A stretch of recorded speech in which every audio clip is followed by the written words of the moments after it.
வேதத்தை எடுத்துக்கொள்ளும் 69வது சங்கீதம் அதனுடைய 32வது வசனம். சங்கீதம் 69:32. சாந்த குணமுள்ளவர்கள் இதை கண்டு சந்தோஷப்படுவார்கள். தேவனை தேடுகிறவர்களே, தேவனை தேடுகிறவர்களே, உங்கள் இருதயம் வாழும். உங்கள் இருதயம் வாழும். ஹalleluya. தேவனை தேடுகிறவர்களே, உங்கள் இருதயம் வாழும். தேவனை தேடுகிறவர்கள் வாழுவார்கள். தேவனை தேடுகிறவர்களை வாழ வைப்பார். தேவனை தேடுகிறவர்களாய் இருக்க வேண்டும். இந்த மாத கர்த்தர் இந்த வார்த்தையை வாக்குத்தத்தமாய் தந்தார். தேடுங்கள், கண்டடைவீர்கள். வாழ்க்கையில என்னென்ன காரியங்கள் நாம் காண வேண்டுமோ அதை நிச்சயமாய் காண வேண்டும். இந்த பூமியிலே காண வேண்டியவைகளும் இருக்கிறது, மறுமையிலே காண வேண்டியவைகள் இருக்கிறது. காண வேண்டியவைகளை நம்முடைய கண்கள் காண வேண்டும். இரத்தத்தால் மீட்கப்பட்ட ஜனத்தை, கானான் தேசத்தை, வாக்குத்தத்த பூமியை தருவேன் என்று சொல்லி நடத்தி வந்தார். கானானை காண்பதற்கு முன்பதாக ஏலிமை காண வைத்தார். ஏலிமை காண வைத்துவிட்டு பிற்பாடுதான் கானானுக்குள்ளே கொண்டு போனார். கானானை காண வைத்தார். அப்படி என்றால் மீட்கப்பட்ட தேவ பிள்ளையின் கண்கள் ஏலிமையும் காண வேண்டும், கானானையும் காண வேண்டும். ஏலிம் இம்மைக்குரிய ஆசீர்வாதம் என்றால் கானான் மறுமைக்குரிய ஆசீர்வாதம். சொல்லுங்க, ஏலிமையும் பார்க்கணும், ஏலிமையும் பார்க்கணும். சத்தமா சொல்லுங்க, கானானையும் பார்க்கணும். ஆண்டவர் சொல்லுகிற, நீ தேடு, நீ கண்டடைவாய். தேவனை தேடணும். தேவனை தேடுகிறவர்களாய் மாறணும். நித்தமும் தேடணும். நேற்று செய்தியில் அதுதான் கேட்டோம். உசியா பலப்படும் மட்டும் தேடினான். பலப்பட்ட பிறகு இருதயத்தை கடினமாக்கினான், மனமேட்டிமையானான். ஆமாம், அவன் அதனால பைபிள் தெளிவா சொல்லுது, அவன் தேடின நாட்களில் அவனுடைய காரியம் வாய்த்தது. தேடுறது ஸ்டாப் ஆயிட்டனாலே நம் தோல்வியை நோக்கி பயணிக்க ஆரம்பிச்சிட்டோன்னு அர்த்தம். அவன் தேடதை ஆரம்பித்தான், அவன் ஜெயத்தை நோக்கி பயணித்தான். தேடுறதை ஸ்டாப் பண்ணதும் தோல்வியை நோக்கி பயணிக்க ஆரம்பிச்சிட்டான். ஆமென். கர்த்தர் அவரை தேடுகிறவர்களை கைவிடவே மாட்டார். எப்படி அவரை தேட வேண்டும்? எரேமியா 29வது அதிகாரத்தின் 13-14 வசனங்களில் இப்படி சொல்லப்பட்டிருக்கிறது. 29:13-14. உங்கள் முழு இதயத்தோடும் என்னை தேடினீர்களானால் என்னை தேடுகையில் கண்டுபிடிப்பீர்கள். நான் உங்களுக்கு காணப்படுவேன். நான் உங்களுக்கு காணப்படுவேன். அடுத்த வார்த்தை, நான் உங்கள் சிறையிருப்பை திருப்பி நான் உங்களை துரத்திவிட்ட எல்லா ஜாதிகளிலும் எல்லா இடங்களிலும் இருந்து உங்களை சேர்த்து நான் உங்களை விலக்கி இருந்த ஸ்தலத்துக்கே உங்களை திரும்பி வர பண்ணுவேன் என்று கர்த்தர் சொல்லுகிறார். தேவன் காணப்படுவேன் சொன்னது சும்மா விசிட் பண்ண போறதுக்கல்ல. என்ன நோக்கத்துக்காக அவரை தேடுறோமோ அந்த காரியத்தை எல்லாம் கர்த்தர் வாய்க்க பண்ண, சிறையிருப்பை திருப்பி உங்களை நான் எல்லா இடத்திலிருந்து உங்களை சேர்த்து நான் உங்களை விலக்கி இருந்த ஸ்தலத்திற்கு உங்களை திரும்பி வர பண்ணுவேன் என்று கர்த்தர் சொல்லுகிறார். அப்ப தேடணும். எப்படி தேடணும்? முழு இருதயத்தோடு. கடந்த நாள் லாபியானவர் இதுதான் தியானிக்க வைத்தார். முழு இருதயத்தோடு தேட எப்படிப்பட்ட இருதயம் நமக்கு தேவை? ஆமென். முழு இருதயத்தோடு தேடுகிற அனுபவம் நமக்குள்ளே உண்டாகணும். இன்னைக்கு எல்லாருமே தேடுறோம். மெயினா இன்னைக்கு வந்திருக்கிற எல்லாருமே தேடி தான் வந்திருக்கிறோம். அல்லேலூயா. தேவனை தேடி வந்திருக்கிறோம். தேவனை பார்க்க வந்திருக்கிறோம். தேவனிடத்தில் நம்முடைய காரியங்களை சொல்ல வந்திருக்கிறோம். எல்லாரும் உங்க குடும்பத்தில் எது சமாதானத்துக்கு தடையா இருக்காது ஜெபம் பண்ணுங்கன்னதும் யாரும் பக்கத்தில் இருக்கிறவங்கள்ட்ட சொல்லலை. யாரும் முன்னாடி ஓடி வந்து ஊழியக்காரங்கள்ட்டையும் சொல்லலை. நீங்க இருக்கிற இடத்துல உங்க கண்ணீர் அப்படியே ஊற்றுனீங்க. என்ன நம்பிக்கையில்? இந்த கண்ணீர் தரையில விழல, அப்பா கையில் இருக்கிற துருத்தில விழுது. ஆமென். என் இருதயம் உடையிற சத்தம் பக்கத்தில் இருக்கிறவங்களுக்கு கேட்குறதோ இல்லையோ, ஆனால் ஆண்டவர் உங்களுக்கு கேட்குது. நான் இங்கே இருந்து தரையை பார்த்து அப்படியே ஷால் அப்படியே இழுத்து மூடி யாரும் பார்க்கக்கூடாது நான் அழுது ஜெபம் பண்ணிட்டு இருக்கிறது ஆண்டவர் நீங்கள் பார்க்குறீங்க, நீங்கள் கேட்குறீங்க. இந்த நம்பிக்கை தேவனை தேடி வந்திருக்கிறோம். ஆனால் முழு இருதயத்தோடு தேடணுமா, அப்போதான் கண்டடைவோமா.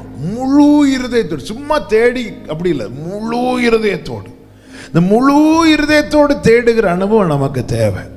அதுக்கு நம்முடைய இருதயம் எப்படிப்பட்ட இருதயமா இருக்க வேண்டும் என்பதை தான் கடந்த நாளில் ஆவியானவர் காண்பித்த வெளிச்சத்தின்படி இந்த நாளில் உங்களோடு கூட நான் பேசும்படி விரும்புகிறேன்.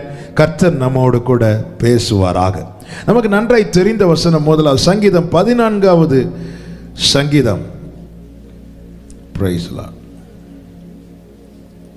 அதனுடைய 2வது வசனத்தை தேவனை தேடுகிற உணர்வுள்ளவன் உண்டோ என்று பார்க்க, தேவனை தேடுகிற உணர்வுள்ளவன் உண்டோ என்று பார்க்க கர்த்தர் பரலோகத்தில் இருந்து மனுபுத்திரரை கண்ணோக்கினார். 1வது வசனத்தில் இப்படி சொல்லப்பட்டிருக்கிறது, தேவன் இல்லை என்று மதிக்கெட்டவன் தன் இருதயத்தில் சொல்லிக் கொள்ளுகிறான். 2வது வசனத்தில் சொல்லப்பட்டிருக்கிறது, தேவனை தேடுகிற உணர்வுள்ளவன் உண்டோ என்று பார்த்து. அப்படி என்றால் முதலாவது சொல்லுகிற காரியம் இதுதான், உணர்வுள்ள இருதயம் தேவை. முழு இருதயத்தோடு தேவனை தேடணும்னா நம்முடைய இருதயம் எப்படிப்பட்டதா இருக்கணுமா? உணர்வுள்ள இருதயமா இருக்கணும். உணர்வுள்ள இருதயம் இல்லைன்னா அந்த இருதயம் என்னதான் சொல்லுமா? தேவன் இல்லை. அதாவது நம்ம ஒரு காரியத்தை செய்யறதுக்கு முன்னாடி அந்த காரியத்தை செய்வதை குறித்த எண்ணங்கள் நமக்குள்ளே ஓடும்.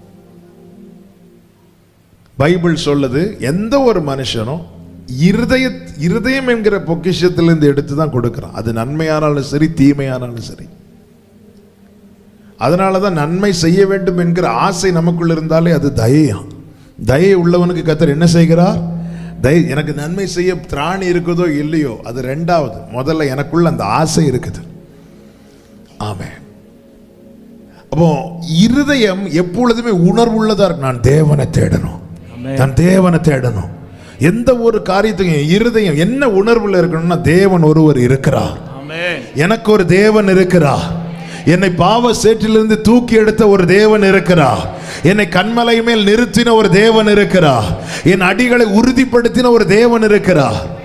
ஆமென். ஒரு காரியம் எனக்கு வரும்போது முதல்ல என் இருதயம் சொல்லணும், தேவனை தேடு, தேவனை தேடு. அப்படி நான் தேவனை தேடலைனாலே என் இருதயம் என்ன சொல்லுதுன்னா, தேவன் இல்லைன்னு சொல்லுதான்.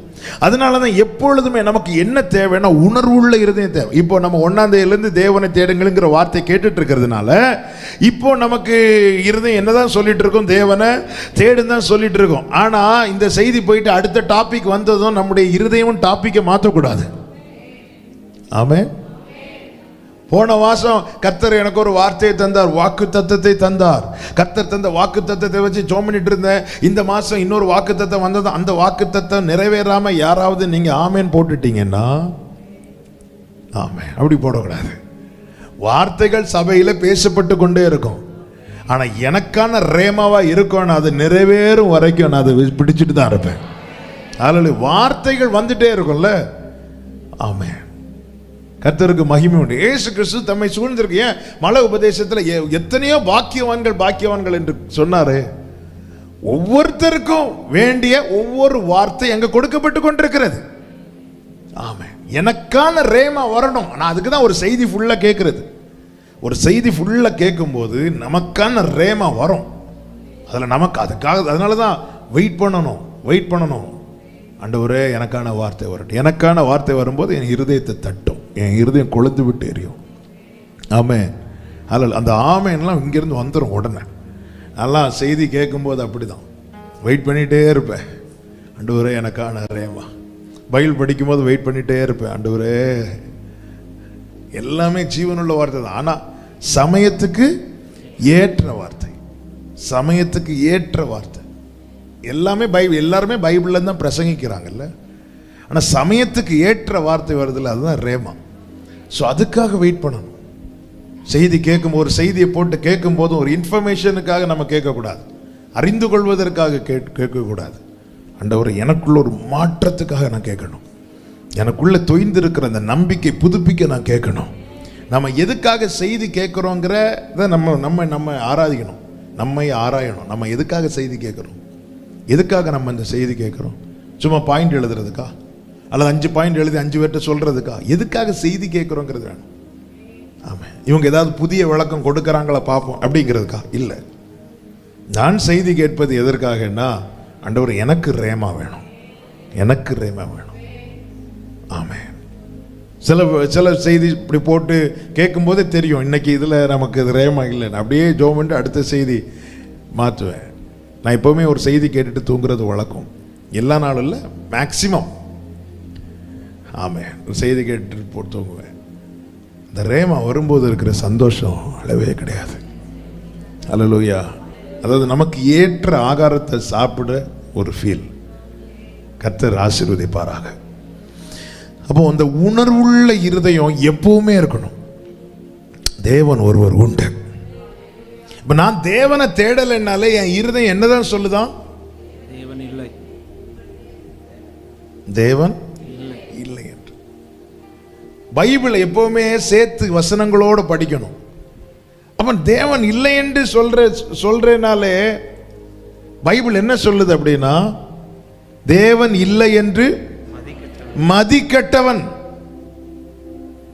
ஃபூல் இங்கிலீஷ்ல இருக்கு, ஃபூல், முட்டாள் சொல்றான். ஒரு காரியத்தை என்னால ஜெபத்துல வைக்க முடியலன்னா நான் மதிக்கட்டவனா? எனக்குள் அந்த உணர்வுள்ள இருந்தது, ஏன் என்னால இந்த காரியத்துக்காக ஜெபிக்க முடியல? யோசிக்கணும். உணர்வுள்ளவன் தேவனை தேடுவான். ஹல்லேலூயா. இந்த உணர்வுள்ள இருதயம் இருக்கிறவனுடைய அடையாளம் என்ன தெரியுமா?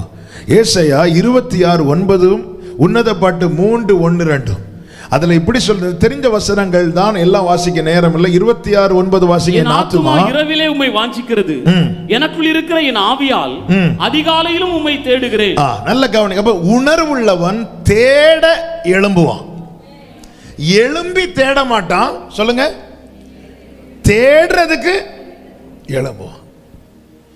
எழும்பி தேடுறதுக்கும் தேட எழும்புறதுக்கும் என்ன வித்தியாசம்னா, ஆமா, இன்னைக்கு லீவு அப்படின்னு வச்சுக்கோங்களேன். வேலைக்கு போறவங்க, ஸ்கூலுக்கு போறவங்க, இன்னைக்கு லீவு அப்படின்னா எப்போ எழும்புவாங்க?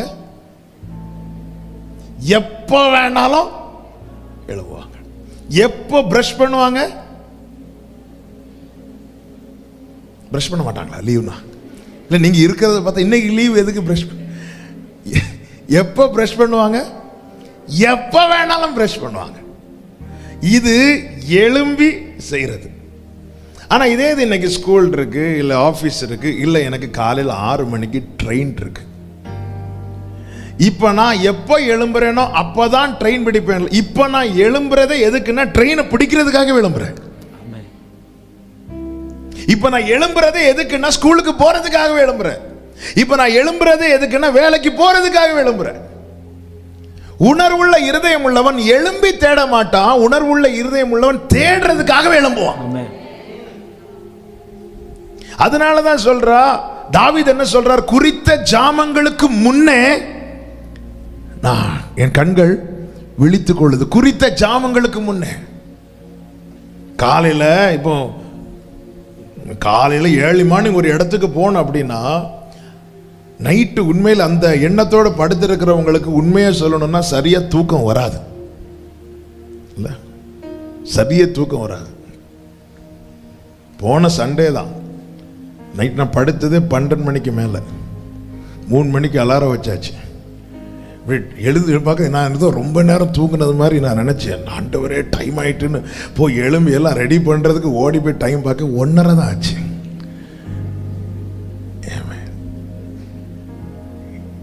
திருப்பி 2:30க்கு சரியா தூக்கம் வராது. எனக்கு தேடணும். காலையில் 7 சர்ச் இருக்கு, 2 சர்வீஸ் இருக்கு. அவ கொஞ்ச நேரம் பிரசனத்தில் இல்லாமல் போய் நிற்க முடியாது. அந்த தேடுகிற எழும்பி தேடினா 7 மணிக்கு ஜோம் பண்ணலாம், 8 மணி எழும்பி தேடும். எல்லாருமே எழும்பி என்ன செய்வோம்?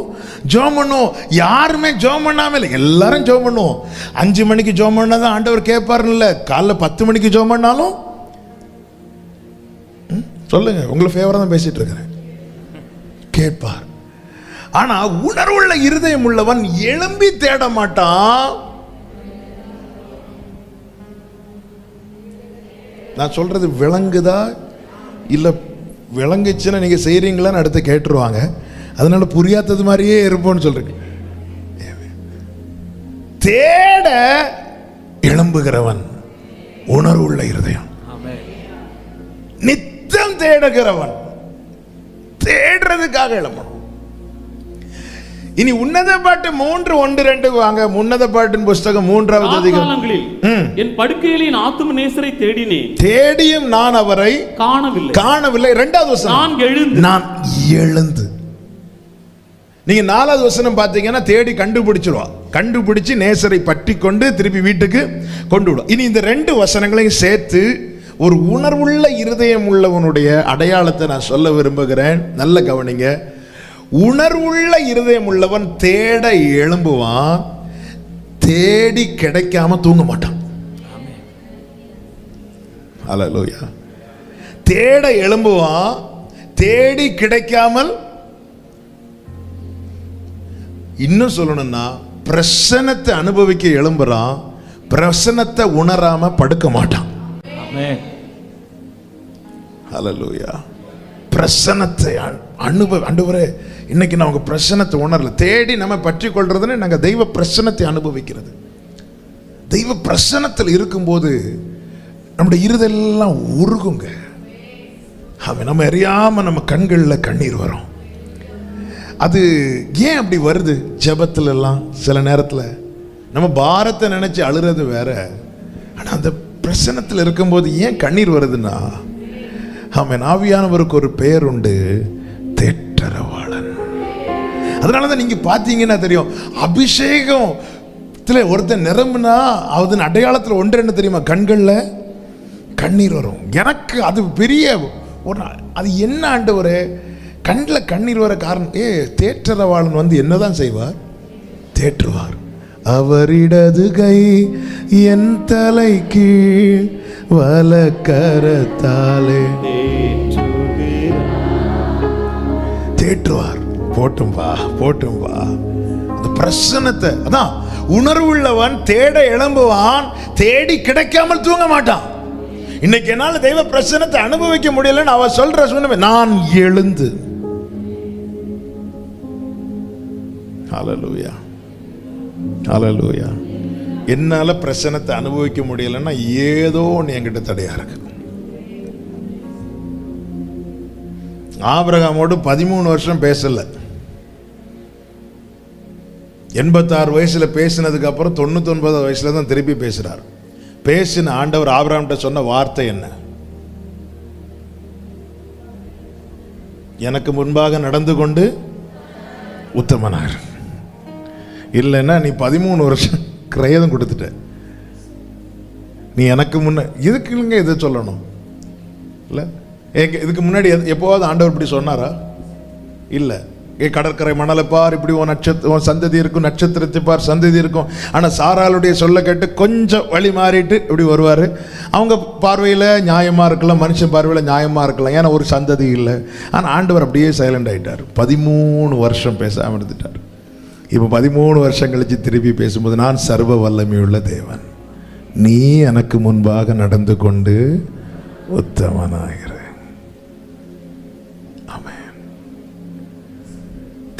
தெய்வ பிரசன்னத்தை. அதனாலதான் எவ்வளவு நேரம் ஜெபிக்கிறோம் என்பது அல்ல, ஜெப நேரத்தில் என்னால் அவரை கண்டடைய முடிகிறதா என்பது தான் முக்கியம். இதற்கு என்ன தேவை? நான் உணர்வுள்ள இருதயம் தேவை. எதை எல்லாம் சொல்லி முடிச்சுட்டேன். அதான் ஒரு தங்கச்சி என்கிட்ட கேட்டா, அண்ணே என்னால் ரொம்ப நேரம் ஜெபம் பண்ண முடியலையே அண்ணே. அப்போ நான் அவள்கிட்ட இந்த வார்த்தையை தான் சொன்னேன், இங்கே பாருமா, நீ ஒரு ஆளுக்கு 1 hour ட்ரை பண்ணி அவங்க ஃபோன் எடுக்கலை. ஓகே, உன்கிட்ட கேட்டால் நீ என்ன சொல்வேன்? நான் 1 மணி நேரம் ட்ரை பண்ணேன், 1 hour ட்ரை பண்ணி ஃபோன் எடுக்கலை. திருப்பி ஒரு விஷயம் நீ ஃபோன் பண்ணுற, ஃபஸ்ட்டு டைம் ட்ரை பண்ணும்போதே ஃபோன் எடுக்கிற, 5 நிமிஷம் பேசிட்டு வைக்கிற. இங்கே 1 hour ட்ரை பண்ணி ஃபோன் எடுக்கலை. இது ரெண்டில் எது அர்த்தம் உள்ளது? எது அர்த்தம் உள்ளது? நான் டயல் பண்ணி அவங்க எடுத்து ஹலோ அப்படின்னு பேசிட்டு 2 வார்த்தை பேசி வைக்கிறாங்க தெரியுமா, அதுதான் அர்த்தம் உள்ளது. ஹல்லேலூயா. இன்னைக்கு அநேகருடைய ஜெபம் எப்படி இருக்குன்னா, நான் 1 hour ஜெபம் பண்ணேன், 2 hours ஜெபம் பண்றேன். அப்படி டைமை செட் பண்ணி ஜெபம் பண்றவங்களுடைய ஜெபத்தை நீங்க பார்த்தீங்கன்னா, கர்த்தரை பார்க்குறாங்களோ இல்லையோ, சொல்லுங்க, கோரஸா சொல்றீங்க, கிளாக்கை எனக்கு முன்பாக வைத்திருக்கிறேன். சில நேரத்தில் பார்த்தா நமக்கே டவுட் வரும், இந்த வாட்ச் ஓடுதா? நேற்று தான் நான் செல்ல போட்டேன். நமக்கு அப்படியெல்லாம் டைம் ஓடலை. பழைய பாட்டுகள்லாம் ஞாபகம் வரும். அதுவும் மெதுவாக படும், தீருப்பாத. ஏன்னா அப்போ தான் டைமு. இப்போ உள்ள பாட்டில் 2 சரணம் தாண்டாது. அப்போல்லாம் 7, 8 போயிட்டே இருக்கும்ல. நான் எவ்வளவு நேரம் ஜெபிக்கிறேன் என்பதல்ல, என்னால் அவர் கண்டுபிடிக்க முடியுதா? அவ கண்டுபிடிக்கணுங்கிற ஏக்கம் உள்ளவனுக்குள்ளதான் அந்த தேடணுங்கிற அந்த உணர்வு இருக்கும். தேட எழும்புவான், தேடி கிடைக்காம தூங்க மாட்டான். ஹல்லேலூயா. தேடணும். எனக்கு என் இரவிலே என் ஆத்துமா, ஏசாயா 26:9, என் ஆத்துமா இரவிலே உம்மை வாஞ்சிக்கிறது, எனக்குள் இருக்கிற ஆவியால். வாசிங்க. எனக்குள் இருக்கிற என் ஆவியால், எனக்குள் இருக்கிற என் ஆவியால் அதிகாலையிலும் உம்மை தேடு. தாவீது சொல்லுகிற வார்த்தை கேளுங்கள். 119வது சங்கீதம் 147, 148. ஜீசஸ். அதிகாலையிலே நான் எழுந்து சத்தமிட்டேன், உம்முடைய வசனத்துக்கு காத்திருக்கிறேன். அடுத்த வார்த்தை, உமது வசனத்தை தியானிக்கும்படி குறித்த ஜாமங்களுக்கு முன்னே கண்கள் விழித்துக். இங்கே தாவீது நான் எழுந்த பிறகு தியானிக்கிறேன் என்றல்ல, நான் தியானிக்கிறதுக்காகவே எழும்புகிறேன். நான் தேடுறதுக்காகவே எழும்புறேன். நான் எழும்பி தேடுறேன்ல, நான் தேடுறதுக்காக எழும்புறேன். இந்த உணர்வுள்ள இருதயம் தேவை. ஹல்லேலூயா. ஆமென். ஏன் காலையில ஜெபம் பண்ணது ஆண்டு அப்படி இல்லை, எப்ப ஜெபம் பண்ணாலும் கேட்பார். தாவீது சொல்லுங்க, அந்தி சந்தி மத்தியான வேளைகளிலே தியானம் பண்ணி முறையிடுகிறேன். அவர் உறங்குவதும் இல்லை, தூங்குவதும் இல்லை, எந்த டைமும் கூப்பிடலாம். ஆனா நான் தேடுறதுக்காக என் இருதயம் தேடணும் தேடணும் சொல்லிட்டே இருக்கும். தாவீது சொல்றாரு, எனக்கு ஆலோசனை தந்த கர்த்தரை நான் துதிப்பேன். ராக்காலத்தில் என் உள்ளிந்திரியங்கள் என்னை அது உணர்த்திட்டே இருக்கும், உணர்த்திட்டே இருக்கும். என்னை துதிச்சியா, இன்னைக்கு தேடுனியா? அப்படிப்பட்ட இருதயம் தேவை. ஆமென். எப்படிப்பட்ட, நான் துதிக்கலைன்னா என் இருதயம் உணர்த்தணும், நான் ஜெபிக்கலைன்னா என் இருதயம் உணர்த்தணும், என் உள்ளிந்திரியங்கள் என்னை உணர்த்திட்டே இருக்கணும். இன்னைக்கு துதிச்சியா? நீ நல்ல ஆலோசனை தந்து நடத்தினார்ல, இல்லைன்னா பெலிஸ்தியன் கையில் நீ விழுந்திருப்பியே, இல்லைன்னா பெலிஸ்தியன் உன்னை பிடித்திருப்பானே, இல்லைன்னா சவுலுக்கு ஈட்டி உன் மேலே பட்டிருக்குவே, எவ்வளோ அழகான ஆலோசனை தந்து உன்னை நடத்திட்டு இருக்கிறாரு. அதை நினைச்சு நீ துதிச்சியான்னு சொல்லிட்டு என் உள்ளிந்திரியங்கள் என்னை உணர்த்தி கொண்டே இருக்கும். ஆமென். தேவனை தேடணும். ஓசியா 2:6-7 வசனங்களை வாசியுங்கள். ஓசியா 2வது அதிகாரம் 6-7 வசனங்கள். ஆகையால் இதோ நான் உன் வழியை முள்ளுகளினால் அடைப்பேன். ஏன் ஆண்டவர் அடைக்கிறாரோ அதுக்கு முந்தின வசனத்துல சொல்லப்பட்டிருக்கிறது, அவள் நேசரை தேடாம நேசர்களுக்கு பின்னாக போயிட்டா, நேசர்களுக்கு பின்னாக போயிட்டா. நேசர்களை பின்பற்றி போவேன் என்று நல்லா புரிஞ்சுக்கோங்க. இதை நான் இதுக்கு முன்னாடி சொல்லி இருக்கிறேன் நினைக்கிறேன். நமக்கு ஃபேவர் பண்றதுக்குன்னே ஆண்டவர் நிறைய பேர் வச்சிருப்பார். அவர்கள் தேவன், அவங்க ஒரு தயவு இன்னைக்கு உலகத்தில் ஒருத்தங்க கிட்ட கிடைக்குதுன்னா அதுக்கு பின்னாக இருந்து செயல்படுகிறது கர்த்தர். நமக்கு நேசர்கள் கிடையாது, நமக்கு நேசர் மட்டும்தான் உண்டு. ஆண்டவரை தேட வேண்டிய இடத்துல நாம இன்னொருத்தங்களை தேடி போறோம்னா நாம நேசருக்குரிய அந்த ஸ்தானத்தை கொடுத்துட்டோம்னு அர்த்தம்.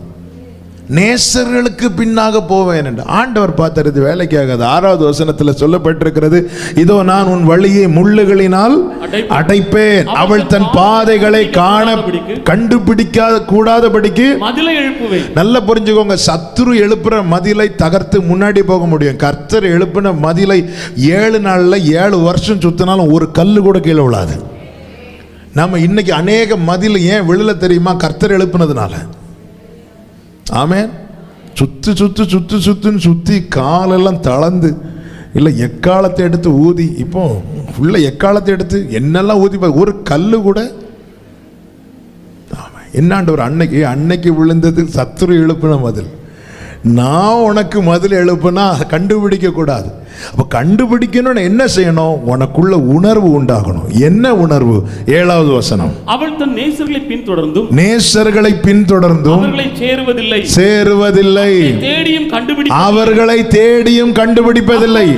அப்பொழுது அவள் சொல்லுவாளாம், நான் என் முந்தின புருஷனிடத்துக்கு திரும்பி போவேன், இப்பொழுது இருக்கிறதை பார்க்கிலும் அப்பொழுது எனக்கு நன்மையா இருந்தது. ஹல்லேலூயா. இந்த உணர்வை தரதுக்காக தான் முள்ளையும் மதிலையும் அனுமதிச்சிருக்கிறார். வாழ்க்கையில முள்ளுகளால் அடைக்கிறாரா, மதிலால் அடைக்கிறாரா? எதுக்கு அப்படின்னா, நேசர்களை ஃபாலோ பண்றது நீ ஸ்டாப் பண்ணு. உன் வாழ்க்கையில முள்ளும் மதிலும் எழும்பிட்டுனா நேற்று வரை கண்ட நேசர்கள் அதுக்கப்புறம் பார்க்க முடியாது. அவங்கெல்லாம் மதிலுக்கு அந்த சைடு போயிடுவாங்க. ஆனால் நீ எந்த சூழ்நிலை நீ தேட ஆரம்பிச்சிட்டனாலே நீங்கள் தேடுகையில் என்னை கண்டுபிடிப்பீர்கள். ஆமென். நான் என் முந்தின புருஷனிடத்துக்கு போவேன், இப்பொழுது இருக்கிறதை பார்க்கிலும் அப்பொழுது எனக்கு நன்மையா இருந்துச்சு. அப்ப தேடுறவங்க வாழ்க்கை எப்படி இருக்கும்? நன்மையா இருக்கும். நன்மைக்காக மாத்திரம் தேடாத, நீ நன்மையா உன் வாழ்க்கை, உன்னுடைய குடும்பம், உன் சூழ்நிலை நன்மையா இருக்க நித்தம் தேடு. அந்த உணர்வுள்ள இருதயம் தேவை. நான் வேற யாரை தேடினாலும் என்னால் எதையுமே கண்டுபிடிக்க முடியாது. நான் அவரை தேடுவேன். நீங்க கீழே படிச்சீங்கன்னா தெரியும். அவ்விடத்திலிருந்து அவளுக்கு, அந்த வசனத்தை வாசிங்க. அவ்விடத்திலிருந்து அவளுக்கு எத்தனாவது வசனம்? 15. அவ்விடத்திலிருந்து அவளுக்கு அவளுடைய திராட்சை தோட்டம். அதுக்கு முந்தின வசனத்திலிருந்து வாசிங்க. ஆயினும் நான் அவளுக்கு நயங்காட்டி அவளை வனாந்தரத்தில் அழைத்து கொண்டு. நீங்க நல்ல கவனிச்சீங்களா? அவள் ஒரு தீர்மானம் எடுக்கிறா. அவ இருதயம் என்ன சொல்லுதுன்னா, என் நேசரிடத்துக்கு போவேன். இவ ஒரு ஸ்டெப் தான் எடுத்து வைக்கிறா, மீதி அவர் பார்த்துக்கிட்டார். ஹல்லேலூயா. மீதி அவர் பார்த்துட்டார், அவர் இழுத்துட்டு போறார். நயங்காட்டி அவளை வனாந்தரத்துக்கு அழைத்து கொண்டு போய் அவளோட பட்சமாய் பேசி அவ்விடத்திலிருந்து அவளுக்கு அவளுடைய, நல்லா புரிஞ்சுக்கோங்க, தேவன் ஒன்னு அடைச்சிட்டாருன்னா அது நஷ்டமாகாது, அது சேஃபா தான் இருக்கு. நான் சரியா தேட ஆரம்பிச்சிட்டேன்னா எனக்குரியது அப்படியே தூக்கி எனக்கு தான் தருவாங்க. அவ்விடத்திலிருந்து அவளுக்கு அவளுடைய திராட்சை தோட்டங்களும் நம்பிக்கையின் வாசலாக ஆகோரின் பள்ளத்தாக்கின் கொடுப்பேன். அப்பொழுது அவள் அங்கே தன் இளவயது நாட்களிலும் தான் எகிப்து தேசத்திலிருந்து வந்த நாளிலும் பாடினது போல் பாடுவாள். அப்ப இளவயது நாட்களிலும் எகிப்து தேசத்திலிருந்து வந்த நாட்களில் பாடினது போல் பாடுவாள்னா என்ன பாட்டு பாடியிருப்பா? சொல்ல கரெக்ட் தான், ரட்சிப்பின் பாட்டு. அப்போ இவ இந்த இத்தனை காலத்துல எதை மறந்துட்டா? தேவனை தேடாதவன் எதை மறக்கிறான் தெரியுமா? தேவன் தந்த ரட்சிப்பை மறக்கிறான். ஹல்லேலூயா. இன்னைக்கு ஒவ்வொரு உலகம் கொடுக்கிற காரியங்களை பார்த்து அதுக்கு பின்னாக ஓடி தேவனை தேடாதவங்க தேவன் தந்த ரட்சிப்பை மறக்கிறார்கள். மீதி எல்லாமே பறிக்கப்படக்கூடியது. ஆனால் இந்த ஆத்தும ரட்சிப்பு விலையேற பெற்றது. இந்த பாட்டு என் வாழ்க்கையில நின்றுனாலே அவுட்டு. பரலோகத்தில் என்ன பாட்டு மட்டும்தான் உண்டு தெரியுமா? மீட்பின் பாட்டு மட்டும்தான் உண்டு. அங்க போய் ஆண்டவரே சைக்கிள்ல போன எனக்கு பைக் தந்திரேன் அங்க போய் பாட முடியுமா? ஆண்டு சொல்ல, நான் உனக்கு கீழே ஓடுறேன், அதே பைக்ல வா. கீழே ஓடுறேன், உனக்கு ஃபுல்லா பெட்ரோல் அடிச்சு தரேன், நீ பைக்கில் வா. ஒன்ன நான் இங்க கூட்டிட்டு வந்து நிறுத்தினா அதெல்லாம் இங்க பாடி முடிச்சிட வேண்டியதான். அங்க போய் பாடக்கூடிய பாட்டு ஒன்றே ஒன்றுதான், ரட்சிப்பின் மகிமை சிங்காசனத்தில் வீற்றிருக்கிறவருக்கும் ஆட்டுக்குட்டியானருக்குமே. இந்த பாட்டு என் வாழ்க்கையில ஸ்டாப் ஆயிடக்கூடாது. இளவயது நாட்கள்னா அந்த மீட்கப்பட்ட ஆரம்பத்தில், அதான் ஒன்றில் ஆதியில் கொண்டிருந்த அன்பை விட்ட. நீ ரட்சிக்கப்பட்ட போது ஆண்டவர் என்னை ரட்சித்தீரே நினைச்சு என்ன நீ நேசிக்க ஆரம்பிச்ச பாரு. அதுக்கப்புறம் நீ என்ன கம்பேர் பண்ண ஆரம்பிச்சிட்ட. எப்படி? ஆண்டவரே நான் இவ்வளவு நாள் ஆராதிக்கிறேன், எனக்கு இப்போதான் ஒரு சைக்கிள் கொடுக்குறீங்க, அவங்க வந்து 2 வாரம் தான் ஆச்சு, அவங்களுக்கு 6 கொடுக்குறீங்களா ஆண்டவரே? ஆனாலும் நான் உம்மை நேசிக்கிறேன், எனக்கு வேறொரு ஆசை இல்லை, வேறொரு ஆசை. சிஸ்டர், இந்த வாட்ச் எங்கேருந்து வாங்குனீங்க? உம்மை தவிர. அந்த மொபைல் புதுசா சிஸ்டர்? உம்மை தவிர. நம்ம நிறைய ஆண்டவரை சிரிக்க வைக்கிறோமா வேதனைப்படுத்துறோமான்னு தெரியல.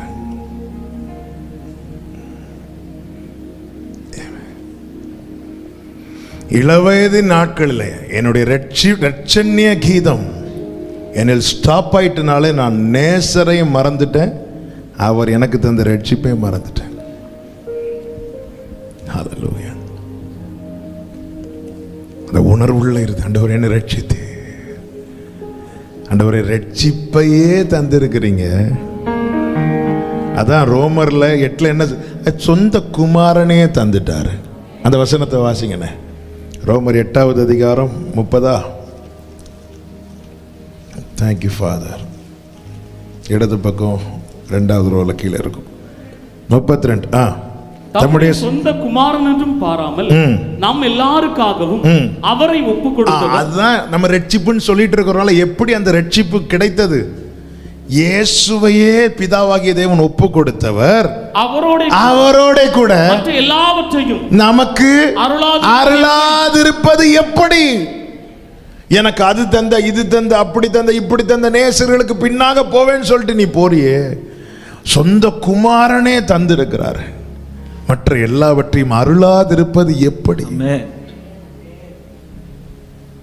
ஆமென். இந்த இக்கட்டான சூழ்நிலையில் உங்களால் வாழ முடியுமான்னு கேட்டா, பழைய வேலை இருந்திருந்தா இப்போ அப்படி சொல்லக்கூடாது, வாழ முடியும். எதை வச்சு சொல்றீங்க? ரட்சிப்பையே தந்திருக்கிறார். வேண்டிய மன்னாவை தராம இருப்பாரா? கண்மலையிலிருந்து தண்ணீரை தராம இருப்பாரா? ஹல்லேலூயா. ரட்சிக்கப்பட்டவனுடைய செருப்பு காரியத்தில் கூட கர்த்தர் கவனம் வைக்கிறார், டிரெஸ்ல கவனம் வைக்கிறார். இல்ல, பாதரட்சையின் வார் கூட அவிழ்ந்து போகல, வஸ்திரம் என்னாகல, பழச. இப்படி ஒரு தேவன் இருக்கிறாருங்க. இதை விட்டுட்டு எந்த நேசர்களுக்கு பின்னாக போறோம்? தேவனிடத்துல தேட வேண்டியதை வேற யார்கிட்டயாவது தேடுறோம்னா அவர்களை நாம யாராக்கிட்டோம் தெரியுமா? நேசர்களாக்கிட்டோம். நமக்கு நேசர்கள் கிடையாது, நமக்கு நேசர் மட்டும்தான் உண்டு.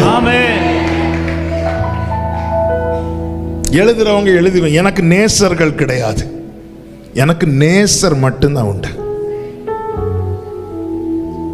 அதனாலதான் ஓசியா 2ல சொல்லப்பட்டிருக்கிறது, அவ இளவயது நாட்களில பாடினது போல பாடுவாள். 16வது வசனம், அக்காலத்தில் நீ என்னை இனி பாகாலி என்று சொல்லாமல் ஈஷி என்று சொல்லுவா என்று கர்த்தர் சொல்லுகிறார்.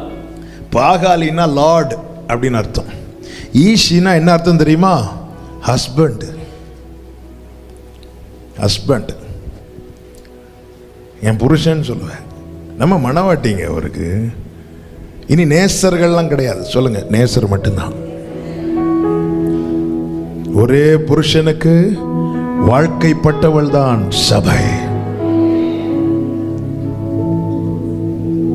ஹல்லேலூயா. எனக்கு அங்க அது கிடைக்குது, இங்க இது கிடைக்குன்னு சொல்லிட்டு இவரை விட்டுட்டு ஓடனான். ஹல்லேலூயா. ஆமென்.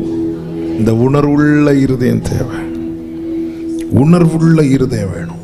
முழு இருதயத்தோடு தேவனை தேடணும்னா இருதயம் உணர்வுள்ள இருதயமா இருக்கணும். 2வது பாருங்க, 2 நாளாகமம் 20:3.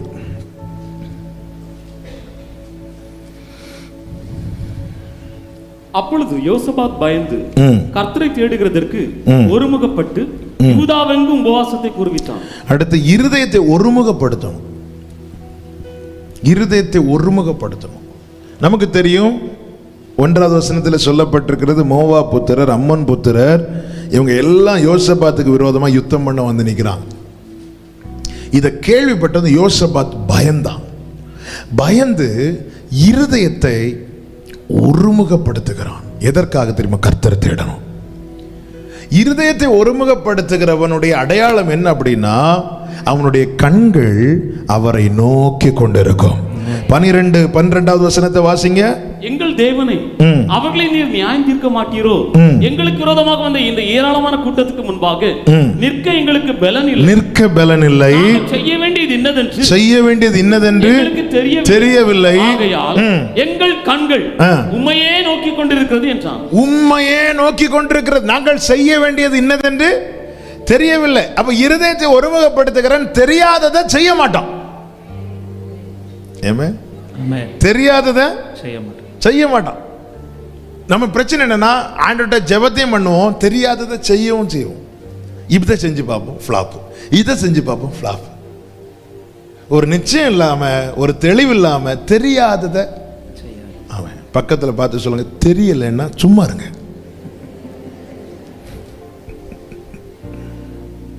தெரியலைன்னா சும்மா இருங்க. சர்ச்சில் இருந்து தூங்குறீங்கல்ல, வீட்டில இருந்து தூங்குங்க. இல்லை தெரியலைன்னா யோசபாத்தே, உனக்கு என்னப்பா தெரியும்? இப்படி வந்திருப்பாங்க, இந்த பிரச்சனை, இவ்வளோ பிரச்சனை என்ன சுற்றி வரும்னு எனக்கு தெரியல. செய்ய வேண்டியது என்னதென்று தெரியல. அப்போ உனக்கு என்ன தெரியும்? என் கண்கள் உம்மை நோக்கி கொண்டிருக்கிறது. எது வரைக்கும் நோக்கி கொண்டிருக்கும்? தேவனாகிய கர்த்தர் எனக்கு இரக்கம் செய்யும் வரைக்கும். நீங்க தான் ஏதாவது என்று எதிர்பார்த்து காத்து நிற்கிறோம். நீர் சொன்ன வார்த்தைய பிடித்துக் கொண்டு, நீர் சொன்ன வார்த்தைய பிடித்து, உங்க முகத்தையே நோக்கி இருக்கிறோம். நிறைய காரியத்தை நம்ம செய்யறோம், தெரிஞ்சு செய்யறோமா தெரியாம செய்யறோமா? தெரிஞ்சு செய்யறோமா தெரியாம செய்யறோமா? பெலிஸ்தியர் வந்துட்டாங்க, யுத்தம் பண்ண வேண்டியது அவசியம். ஆனா தாவீது போய் நிக்கிறான், நான் போகலாமா போகக்கூடாதா? இப்போ எனக்கு தெரியல, நான் எங்க தான் போனோம்? நான் என் இருதயத்தை ஒருமுகப்படுத்தி கர்த்தரிடத்துல போனோம். 600 பேர் கையில கல் எடுத்து வச்சிட்டு இருக்கிறான் சிக்லாகில். 1 சாமுவேல் 30வது அதிகாரத்தில் இருக்கிறது. இந்த நேரத்தில் அந்த 600 பேரிடத்துலயும் போய் ஒப்பீனியன் கேட்கல, எப்படி நம்ம விஷயத்துக்கு வாங்க, தெரியல அடுத்து என்ன செய்யணும்னு. ஒரு காரியத்தை என்ன செய்யணும்னு தெரியலைங்கிற நிலைமை வரும்போது நமக்குள்ள முதல்ல வருது பயம். அதனாலதான் சொல்லப்பட்டது யோசபாத் பயந்து. ஒரு சைட்ல இருந்து வந்தா இங்க இருந்து அட்டாக் பண்ணலாம். இது 4 பக்கத்துல இருந்து சத்துரு வாரான்னு சொல்லும் போது என்ன செய்ய முடியும்? நமக்கு இருக்கிறது 2 கை தான், 2 கண்ணு தான் இருக்கு. இங்க பார்க்கும்போது இங்கேயும் பிரச்சனை, இங்கேயும் பிரச்சனை, பின்னாடியும் பிரச்சனை. தெரியல. இப்ப நான் செய்ய வேண்டியது என்ன? என் இருதயத்தை ஒரு காரியத்துக்கு ஒருமுகப்படுத்தணும். என்ன? 2 கண்கள் உடையவனை இனி நான் பார்க்க கூடாது, 7 கண்கள் உடையவரை பார்க்கணும். சர்வத்தையும் காண்கிற கண்களை உடைய பரலோக தேவனை நான் நோக்கி பார்க்கணும், அவரை தான் தேடணும். கர்த்தருடைய 7 கண்கள். 7 கண்ணுன்னா என்ன அர்த்தம்னா, அவருக்கு எல்லாவற்றையும், 7 நாளே பூரணம், அவருக்கு எல்லாவற்றையும். எனக்கு எல்லாம் பார்க்க முடியல. நான் மோவா புத்திரரை ஃபோக்கஸ் பண்ணிட்டு இருந்த அம்மோன் புத்திரர் என்ன வந்து அட்டாக் பண்ணுவான் எனக்கு தெரியாது. நான் லாபான சால்வ் பண்ண பார்த்தா ஏசா 400 பேரோடு வந்து நிற்பான், எனக்கு தெரியாது. அப்ப எனக்கு என்ன செய்யணும்னு தெரியாது. இனி எனக்கு ஒண்ணு தெரியும், எல்லாம் செய்ய வல்லவர் ஒருவர் இருக்கிறார், அவரை தேட என் இருதயத்தை ஒருமுகப்படுத்தணும். அதனால செய்ய தெரியாததை செய்து சொதப்புறதை விட செய்ய வல்லவரை நீ தேடினா அவர் உனக்காக யாவையும் செய்து முடிப்பார். நீங்க இந்த சம்பவம் படிச்சீங்கன்னா தெரியும், ஒருவனை கூட யோசபாத் வெட்டவில்லை. இல்ல, ஒருத்தனை கூட வெட்டல. யோசபாத் போய் வெட்டினானா? இல்ல, அவங்களுக்குள்ளேயே வெட்டுண்டு விழுந்தாங்க. ஏன்னா இவன் ஒப்புக்கொண்டான், எனக்கு செய்யணும்னு தெரியல. நம்ம ஒப்புக்கொள்ளாததுனால அவர் செய்யாம இருக்கிறார். பிள்ளை 10th முடிக்கிறாள், ப்ளஸ் 2 முடிச்சாச்சு. ஆண்டவர்கிட்ட போய் என்ன கேட்குறோம்? ஆண்டவர் எப்படியாவது எனக்கு மெடிசின் சீட்டு பிள்ளை கொடுங்க. ஆசை இருக்கு, விருப்பம் இருக்கு. ஆனா தேவன் என்ன பிளான் வச்சிருக்கிறான்னு யோசிக்கிறோமா? ஆண்டவரே அடுத்த பிள்ளை எங்க சேர்க்கணும்னு எனக்கு சொல்லுங்க. தெரியல. என் ஆசை வேற, தேவ திட்டம் வேற. எனக்கு ஆசை இருக்கு. எந்த ஒரு பெற்றோருக்கும் பிள்ளைகளுக்கு சின்ன வயசுல இருந்து ஆசை இருக்கும். இல்லை எனக்கு ஒரு பிள்ளை இருக்கு, ஆசை உண்டு. எல்லாம் ஆசை இல்லாத பெற்றோரே கிடையாது. என் பிள்ளை இப்படி இருக்கணும் இப்படி இருக்கணும். ஆனால் தேவ திட்டம் என்பது, நான் என் பிள்ளை மேல் நான் ஒரு ஆசை வச்சிருக்கிறேன்ல, அந்த ஆசையை விட தேவன் என் பிள்ளை மேல் வச்சிருக்கிற திட்டம் அவளுக்கு நல்ல ஃபியூச்சரை கொடுக்கும். ஆமே. நான் என் பிள்ளை மேல ஒரு ஆசை வச்சிருக்கிறேனே, அது அவளுக்கு நல்ல எதிர்காலத்தை கொடுக்குமான்னு கேட்டால் தெரியாது. ஆனால் என் ஆண்டவர் ஒரு திட்டம் வச்சிருக்கிறாரு, அது அவளுக்கு ஒரு எதிர்காலத்தை கொடுக்கும். அப்போ அந்த திட்டம் நமக்கு தெரியாமல் வரும்போது நம்முடைய ஆசையை நம்ம பிள்ளைங்க மேலே திணிக்கிறது தவறு. அப்போ நம்ம என்ன செய்யணும்? ஆண்டவரே நீங்க பார்த்து செய்யுங்க. ஆண்டவரே தெரியல, எனக்கு அடுத்து என்ன செய்யணும்னு தெரியல. இப்போ ஒரு காரியத்தை ஆண்டவர் நீ தேடுங்கள், உங்கள் இருதயம் வாழும். என் பிள்ளை நல்லா இருக்கணும், என் எதிர்காலம் நல்லா இருக்கணும் நினைக்கிறீங்க, தேவனை தேடுகிறவர்களே உங்கள் இருதயம் வாழும். இப்போ இந்த காரியத்தில் எனக்கு தெரியாததை நான் செய்து செய்து சொதப்புறதை விட எல்லாம் செய்ய தெரிந்தவர்கிட்ட நான் நோக்கி பார்க்கும்போது, நான் அவரை தேடும் போது கர்த்தர் எனக்காய் செய்வார். தாவீது என்ன சொல்லுகிறார்? கர்த்தர் எனக்காக. இப்படி தாவீது சொல்றதுக்கு முன்னாடி தாவீது செஞ்ச இன்னொரு காரியம் உண்டு.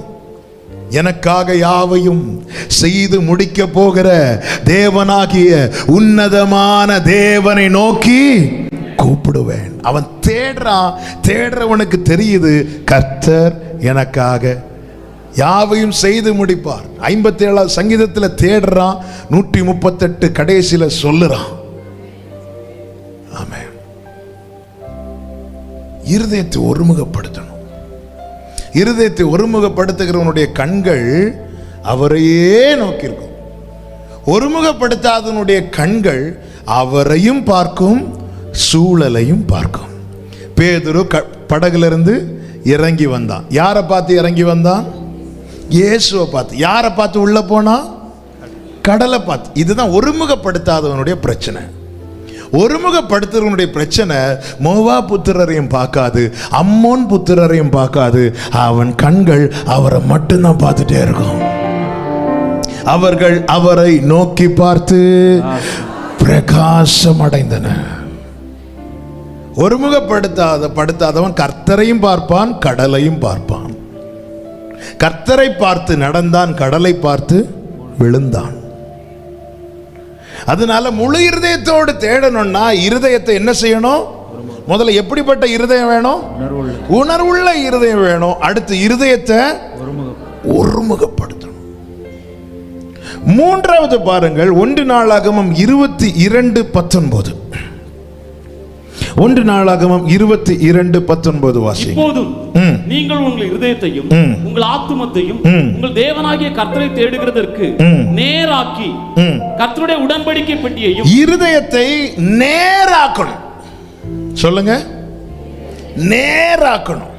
நேராக்கணும்னா என்ன அர்த்தம் அப்படின்னா, இருதயம் எக்காரணம் கொண்டும் விட்டு வந்த காரியங்களை நோக்கி திரும்பி விடக்கூடாது. அப்போஸ்தலர் 7:39 சொல்லப்பட்டிருக்கிறது, அவர்களுடைய இருதயத்தில் அவர்கள் எகிப்துக்கு திரும்பி. இருதயம் நேராக்கணும். இனி நான் திரும்பிடக்கூடாது. எகிப்திலிருந்து என்னை கொண்டு வந்துட்டார், இனி நான் நேராதான் இருக்கணும். நேராக்கி மேக ஸ்தம்பத்திலும் அக்கினி ஸ்தம்பத்திலும் எனக்கு முன்னாய் நடக்கிற தேவனுக்கு நேரா. அதனாலதான் யோசுவா காலேபை குறித்து கர்த்தர் சொன்ன சாட்சி என்னன்னா, இவங்க உத்தமமா என்னை பின்பற்றினாங்க.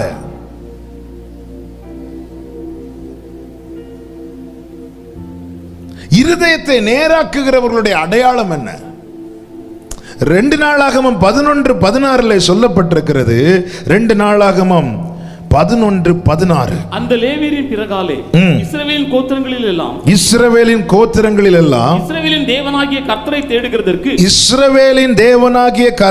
தேடுகிறதற்கு தங்கள் இருதயத்தை நேராக்கினவர்கள் பிதாக்களின் தேவனாகிய கர்த்தருக்கு பலியிடும்படிக்கு எருசலேமுக்கு வந்தார்கள். அப்ப நேராக்கினவர்கள் எங்க வருவாங்க? எருசலேமுக்கு வருவார்கள். எருசலேம் மகாராஜாவின் நகரம், தேவ சமூகம். இருதயத்தை தேவனை தேட நேராக்கினவர்கள் சபை கூடுதலை விட்டுவிட மாட்டார்கள், தேவ சமூகத்தை விட்டுவிட மாட்டார்கள். அதாவது எகிப்துக்கு திரும்பினவர்கள் மேகத்துக்கு கீழே இருக்க விரும்பாதவர்கள். வனாந்திரத்தில் யாரை கர்த்தர் அழித்தார்னு பார்த்தா மேகத்துக்கு கீழே விரும்பி இருந்தவங்களை எல்லாம், விரும்பாம இருந்தவங்களை. கூடாரத்தில் முறுமுறுத்தவர்கள் வனாந்திரத்தில் அழிக்கப்பட்டார்கள் என்று சங்கீதங்கள் எழுதப்பட்டிருக்கிறது. வேற வழி இல்லாம இருக்கிறோம் இல்ல. இருதயத்தை நேராக்கினவர்கள் எருசலேமுக்கு வந்து பலியிடுவார்களாம், ஆராதிப்பார்கள். தேவனை தேட முழு இருதயத்தோடு தேடினா தான் கண்டுபிடிக்க முடியும். முழு இருதயத்தோடு தேடணும்னா உணர்வுள்ள இருதயம் வேணும். முழு இருதயத்தோடு தேடணும்னா இருதயம் ஒருமுகப்படுத்தணும், வேற நான் எதையும் பார்க்க கூடாது. முழு இருதயத்தோடு தேடணும்னா இருதயத்தை நேராக்கணும். நேராக்கினவன் தேவ சமூகத்தில் வந்து தேவன் ஆராதிப்பான். ரெகோபெயாமை குறித்து சொல்லப்பட்டிருக்கிறது 2 நாளாகமம் 12:14 வாசிங்க. அவன் கர்த்தரை தேடுகிறதற்கு தன் இருதயத்தை நேராக்காமல் பொல்லாப்பானதை செய்தான். அவன் பொல்லாப்பானதை செய்ய விரும்புகிறவனுக்கு ஒரு நாள் இருதயத்தை என்ன ஆக்க முடியாது? நேராக்க முடியாது. காயினால தன் இருதயத்தை என்ன ஆக்க முடியல? நேராக்க முடியல. ஏன்? அவன் என்ன செய்ய விரும்பினா? பொல்லாப்பை செய்ய விரும்புகிறான். மேல சொல்லப்பட்டிருக்கிறது, அவன் தாழ்த்தினான். பிரச்சனை வரும்போது தாழ்த்துறது இயல்பு, அது எல்லாரும் செய்வாங்க. ஆனா இருதயத்தை நேராக்கல. இருதயத்தை நேராக்குகிறவனுடைய அடையாளம் என்ன? அவன் திரும்பி பார்க்க மாட்டான். திரும்பி பார்க்க மாட்டான். நான் 3 நாள் ஃபாஸ்டிங் பிரேயர்ல இருப்பேன், போயிட்டு திருப்பியும் நான் பழைய பாவத்தை தான் செய்வேன் அப்படின்னா அந்த இருதயத்தை நம்ம நேராக்கல. நம்ம தாழ்த்தினது உண்மை, உபவாசித்தது உண்மை, ஜெபித்தது உண்மை, ஆனா இருதயத்தை நேராக்கல. இருதயத்தை நேராக்காததுனால, இருதயத்தை நேராக்காதவர்கள் ஒருவரும் கானானை காணவும் இல்லை. இருதயத்தை நேராக்கினவர்கள் கானானை காணாமல் போகவும் இல்லை. எத்தனை நன்மைகளை தேவன் வாக்குத்தத்தம் பண்ணி இருக்கிறார். முழு இருதயத்தோடு தேடுகிறவர்கள் கண்டடைவார்கள். இருதயத்தை நேராக்கணும். எசேக்கியா நாட்களில் 2 நாளாக 30வது அதிகாரம் அதனுடைய 19வது வசனத்தில் எசேக்கியா ஒரு விண்ணப்பம் பண்ணுவார் பாருங்கள். ஆமென். எசேக்கியா அவர்களுக்காக விண்ணப்பம் பண்ணி பிதாக்களின் தேவனாகிய கர்த்தரான தேவனை தேடும்படிக்கு தங்கள், இந்த வார்த்தையை கவனிங்க, நான் படித்த போது என் உள்ளெல்லாம் உருகுச்சு. தங்கள் இருதயத்தை தேவனாகிய கர்த்தரை தேடும்படிக்கு யார் நேராக்கினார்களோ அவர்கள் பரிசுத்த ஸ்தலத்துக்கு ஏற்ற சுத்தாங்கம் அடையாதிருந்தாலும் கிருபையுள்ள கர்த்தர் அவர்கள் எல்லாருக்கும் மன்னிப்பாராக என்றான். அடுத்த வார்த்தை வாசிங்க. கர்த்தர் எசேக்கியாவின் விண்ணப்பத்தை கேட்டு கைகளை உயர்த்தி ஹல்லேலூயா. பரிசுத்த ஸ்தலத்துக்கு ஏற்ற சுத்தாங்கம் அடைந்து எத்தனை பேர் இங்க வந்திருக்கிறோம்? ஆனாலும் கிருபையுள்ள தேவன் மன்னிக்க காரணம் என்ன தெரியுமா? இருதயத்தை என் பிள்ளை நேராக்கி தேடுறான். அப்ப இருதயத்தை நேராக்கிறவனுக்கு தேவன் கொடுக்கிற கிஃப்ட் என்னது? மன்னிப்பு. காயினை மன்னிச்சிருந்த காயினுடைய காணிக்கையை கர்த்தர் அங்கீகரித்து இருப்பார். ஏன் காயினை மன்னிக்க முடியல? பலி செலுத்த தானங்க வந்தான். ஆபேல மாதிரி வந்திருக்கிறான். ஆபேலை விட முன்னாடியே வந்துட்டான், பெஸ்ட்டை கொண்டு வந்தான். ஆனா ஏன் மன்னிக்க முடியல? ஏன் ஏற்றுக்கொள்ள முடியலன்னா அவரு சொல்றாரு, பாவம் வாசற்படியில படுத்திருக்கிறது. ஆராதனை நேரத்தில் உன் இருதயம் என்னை பார்த்து திரும்பி இருக்கிறது. ஆராதனை முடிந்ததும் உன் இருதயம் பாவத்துக்கு நேராய் திரும்புகிறது. மன்னிக்க முடியல. ஆனால் தேவாலயத்தில் ஒரு பரிசேயன் வந்து ஜெபித்துக் கொண்டிருந்த போது பின்னாக ஒரு ஆயக்காரன் வந்து உட்கார்ந்து தன் கண்களை ஏறெடுக்க முடியாமல், நான் பாவி, எனக்கு தயவாய் மன்னியும் என்று சொன்ன போது கர்த்தர் அவனை நீதிமான் ஆக்கினாரே. அவன் பரிசுத்த ஸ்தலத்துக்கு ஏற்ற சுத்தாங்கம் அடைந்த வந்தான். இல்ல, உணர்வுள்ள இருதயத்தோடு தன் இருதயத்தை தேவனுக்கு நேராக்கினதுனால கிருபையுள்ள தேவன் அவனை மன்னித்து அவனை நீதிமான் ஆக்கினார். ஹல்லேலூயா. இளைய குமாரன் தன் பிள்ளைகளை உணர்ந்து தன் இருதயத்தை நேராக்கி தகப்பன் வீட்டை நோக்கி வந்தானே. தகப்பன் வீட்டை நோக்கி வந்தவன் அந்த தகப்பன் வீட்டுக்கு ஏற்ற சுத்தாங்கம் அடைந்தா வந்தான். இல்ல, அழுக்கு வஸ்திரம் தரித்து பாதரட்சை இழந்து ஒரு அடிமையின் கோலமாக, ஆமென், ஒரு பிள்ளையா வரல, ஒரு அடிமையா வந்தா. தன் நிலையை பார்த்ததுனால தான் இளையகுமாரனால தன்னை பிள்ளை என்று சொல்ல முடியவில்லை. எனவே தான் தகப்பனிடத்திலே சொல்லுகிறான், அப்பா நான் உங்க பிள்ளையா இருக்கிற தகுதி இல்லை, வேலைக்காரர்கள் ஒருவனா இருக்க கூட நான் தகுதியை இழந்துட்டேன். சொல்லும் போது அந்த கிருபையுள்ள தகப்பன் அவனை கட்டி அணைத்து முத்தமிட்டு அவனுக்கு மன்னித்தாரே, இருதயத்தை நேராக்கினவன் இந்த பாக்கியத்தை பெறுவான். மீண்டும் பாவம் செய்ய மனசுல எண்ணத்தை வச்சுட்டு இயேசுவை எனக்கு மன்னியும் என்று கேட்டு நீயே உன்னை ஏமாற்றி கொள்ளாதே. உன் மனசு நாளைக்கு பாவம் செய்யும்னு சொல்லுது, உன் இருதயம் பாவத்துக்கு நேராய் திரும்பி வந்துட்டு இன்னைக்கு நீ ஆண்டவரே என்னை மன்னியும் மன்னியும் என்று சொல்லி நீயே உன்னை ஏமாற்றி கொள்ளாதே. உன் இருதயத்தை நேராக்கு, உனக்கு மன்னிப்பு கிடைக்கும். இருதயத்தை நேராக்கணும். இனி எனக்கும் விக்கிரகங்களுக்கும் என்னவென்று யார் சொல்லுவாராம்? எப்ராஹிம் சொல்லுவான். அந்த எப்ராஹிமை பார்த்து கர்த்தர் சொல்லுகிறார், நான் மனப்பூர்வமாய் சிநேகிப்பேன். நீ நேராக்கி பாரு, அதுக்கப்புறம் அவர் பார்த்து பாரு. நான்காவது, சுத்த இருதயம் வேணும். முழு இருதயத்தோடு தேவனை தேட என்ன வேணும்? சுத்த இருதயம். 2 நாளாகவும் 15:8 வாசிங்க.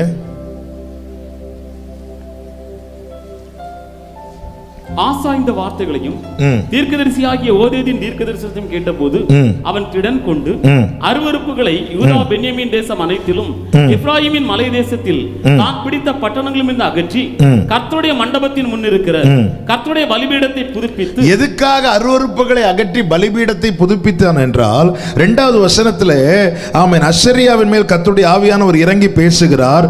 என்ன பேசுகிறார்னா, நீங்கள் கர்த்தரோடு இருந்தால் அவர் உங்களோடு இருப்பார், நீங்கள் அவரை தேடினால் உங்களுக்கு வெளிப்படுவார். இப்போ ஆசா என்ன செய்கிறான்? கர்த்தரை தேடுகிறதற்கு பலிபீடத்தை புதுப்பிக்கணும். பலிபீடத்தை புதுப்பிக்கணும்னா அருவருப்புகளை அகற்றணும். அருவருப்புகளை அகற்றாமல் பலிபீடத்தை புதுப்பிக்க முடியாது. தீமையை அகற்றாமல் இருதயத்திலே சுத்தமாக முடியாது. ஆமென். அருவருப்புகளை முழு இருதயத்தோடு தேவனை தேடணும்னா பலிபீடத்தை பாழாக்கின அருவருப்புகளை அகற்ற வேண்டும். எல்லாம் அகற்றி பலிபீடத்தை புதுப்பித்து இப்பொழுது ஜனங்களுக்கு கட்டளையிடுகிறான். 12வது வசனத்தை வாசிங்க. தங்கள் பிதாக்களின் தேவனாகிய கர்த்தரை தங்கள் முழு இருதயத்தோடும் தங்கள் முழு ஆத்துமாவோடும் தேடுவோம். யாரெல்லாம் அப்படி தேடணுமா? அடுத்த வசனம், சிறியோர் பெரியோர் ஸ்திரீ புருஷர் எல்லாரிலும் தேடாதவன் எவனோ அவன் கொலை செய்யப்பட வேண்டும் என்று உடன்படிக்கை செய்து கர்த்தருக்கு முன்பாக ஆணையிட்டார்கள். 15வது வசனத்தை வாசிங்க. இந்த ஆணைக்காக யூதா ஜனங்கள் யாவரும் சந்தோஷப்பட்டார்கள். தங்கள் முழு இருதயத்தோடும் ஆணையிட்டு தங்கள் முழு மனதோடும் அவரை தேடினார்கள். பலிபீடத்தை புதுப்பிக்காம முழு மனதோடு என்ன செய்ய முடியாது? சத்தமா சொல்லுங்க, தேட முடியாது. நம்ம எல்லாம் தேடுறோம், முழு மனதோடு தேட முடியுதா? பலிபீடத்தை புதுப்பிக்கணும். பலிபீடத்தை புதுப்பிக்க என்ன செய்யணும்? அருவருப்புகளை அகற்றணும். நாம் தேவனுடைய ஆலயம் என்றால் நம்முடைய இருதயம் தான் பலிபீடம். அல்லேலூயா. தேவனுக்காய் செலுத்தப்படுகிறவைகள் பலிபீடத்தில் வைக்கப்படும். இந்த இருதயத்தில் என்ன இருக்கிறது? மனுஷன் முகத்தை பார்க்கிறான், கர்த்தரோ அக்கினி எங்க தான் இறங்கும்? பலிபீடத்தில் தான் இறங்கும். ஈசாக்கை எங்க வை? பலிபீடத்தில் வை. கர்த்தருக்குள்ளே பலிகளை எங்க வைக்கணும்? பலிபீடத்தில் வைக்கணும். இந்த பலிபீடம் புதுப்பிக்கப்படணும். இந்த பலிபீடம் புதுப்பிக்கப்பட்டா மட்டும்தான் முழு இருதயத்தோடு அவரை தேட முடியும். இல்லைன்னா தாவீது 51 சங்கீதத்தில் என்ன கேட்கிற? சுத்த இருதயத்தை நிலை சிருஷ்டியும். அப்படி இல்லைன்னா நீர் பலிகளில் பிரியப்படுகிற தேவன் அல்ல. என் இருதயத்தில் அழுக்கை நான் வைத்துக்கொண்டு நான் என்னதான் கத்தினாலும் ஆண்டவரால் அக்செப்ட் பண்ண முடியாது. ஆண்டவரால் அக்செப்ட் பண்ண முடியாது மாத்திரம் இல்லை, என்னாலையும் காணக்கூடியதை காண முடியாது. முள் எழும்பி நிற்கும், மதிலும் எழும்பி நிற்கும். ஆசா பார்த்தான், இனி செய்ய வேண்டியது ஒண்ணே ஒன்று, பலிபீடத்தை புதுப்பிக்கணும். பலிபீடத்தை புதுப்பிக்க என்ன செய்யணும்? அருவருப்புகளை அகற்றணும், அவ்வளவுதான். அருவருப்புகளை அகற்றி தன் பிழைகளை உணர்ந்து தன் பாவத்தை விட்டு திரும்பி சுத்த இருதயத்தை நிலை சிருஷ்டியும் என்று கேட்டபோது கர்த்தர் அவனை சுத்திகரித்தார். பலிபீடம் புதுப்பிக்கணும், இருதயத்தில் சுத்தம் வேணும். ஐந்தாவது ஒரு காரியத்தை சொல்லி ஜெபிக்கிறேன். முழு இருதயத்தோடு தேட யோவேல் 2:14 சொல்லப்பட்டிருக்கிறது, கிழிக்கப்பட்ட இருதயம் தேவை. சொல்லுங்க, கிழிக்கப்பட்ட இருதயம். இருதயம் கிழிக்கப்படும். அந்த வசனத்தை வாசிங்க. நீங்கள் உங்கள் வஸ்திரங்களை அல்ல உங்கள் இருதயங்களை கிழித்து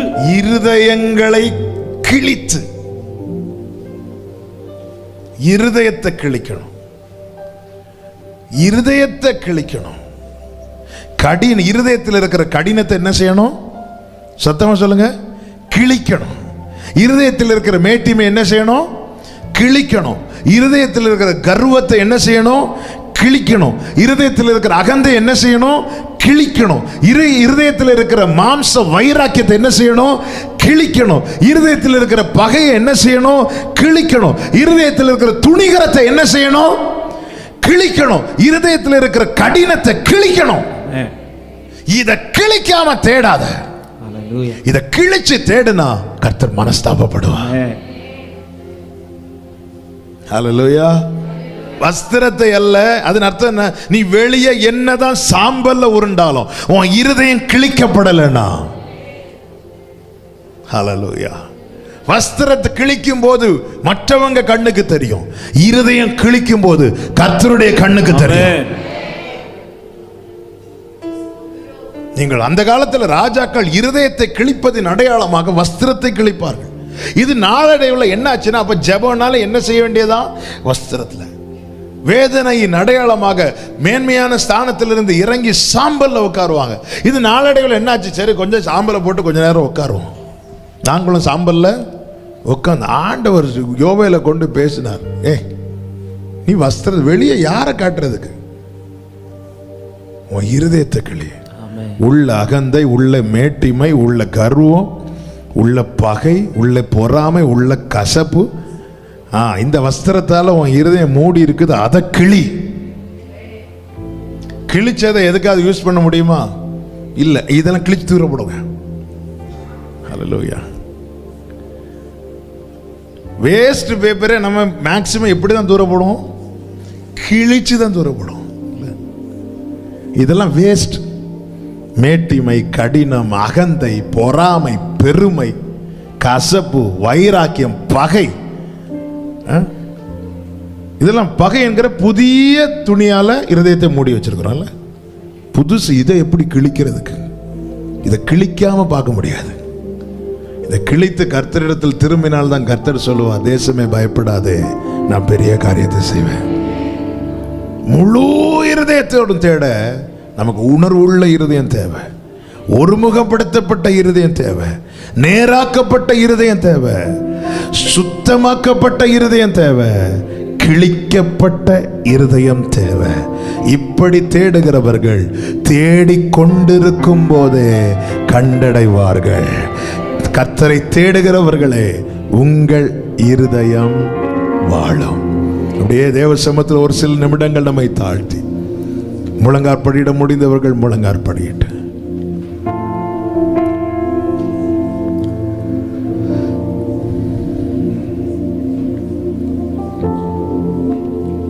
ஆண்டவரே, இந்த உணர்வுள்ள இருதயத்தை எனக்கு தாங்கப்போ. அப்படியே ஜெபம் பண்ணுவீங்களா? முழு இருதயத்தோடு தேடுவதற்கு எனக்குள்ள இந்த உணர்வுள்ள இருதயத்தை தாங்க. என்னை தேட எழுப்புங்கப்பா. நான் எழும்பி தேடுகிறவனாய் தேடுகிறவளாய் அல்ல, தேட எழும்பணும். ஜெபம் பண்ணுவீங்களா?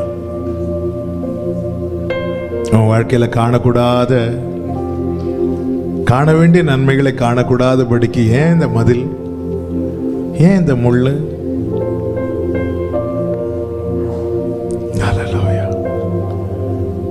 ஜெபம் பண்ணுங்க. ஒருமுகப்படுத்தப்பட்ட இருதயத்தை எனக்கு தாங்க. ஆண்டவர் பேதுரு மாதிரி கர்த்தரையும் பார்த்து கடலையும் பார்க்க கூடாது. ஆண்டவர் யோசபாத்த மாதிரி உங்களை மட்டும் பார்க்கணும். அம்மன் புத்திரர் வந்தாலும் மோவா புத்திரர் வந்தாலும் என் கண் அங்கே இங்கேயும் போயிடக்கூடாது. ஒருமுகப்படுத்தப்பட்டு நேராக்கப்பட்டு திரும்பிடக்கூடாது ஆண்டவரே.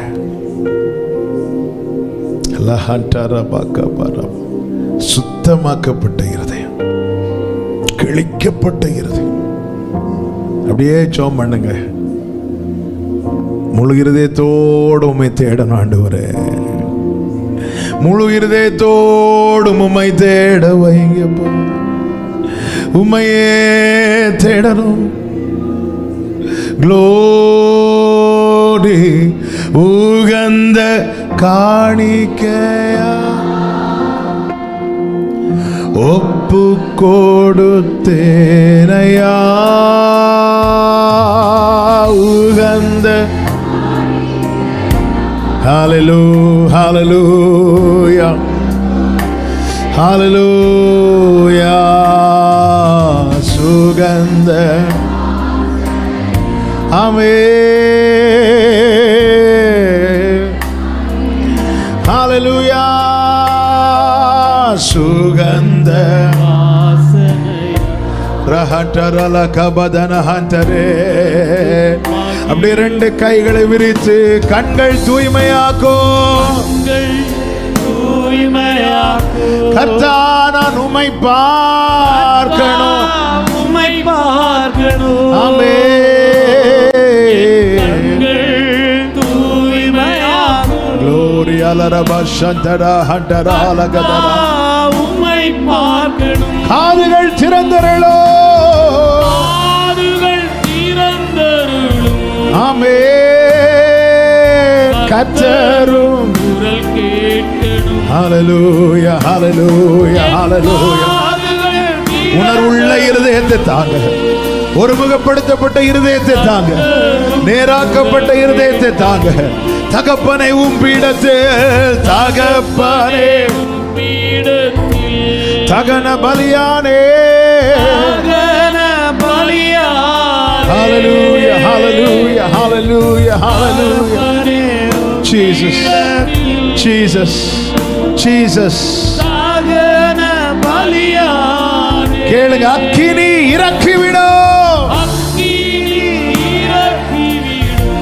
லகபரப சந்தடர பலரதரா ஏரஹட்டரா கபதனரா ஏபலரோ ரந்தனர.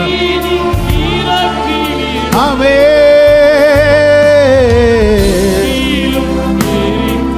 ரெண்டு கைகளை விரித்து வேண்டாத பலவீனங்கள் ஆண்டவா முன்வைக்கிறேன். இயேசுவே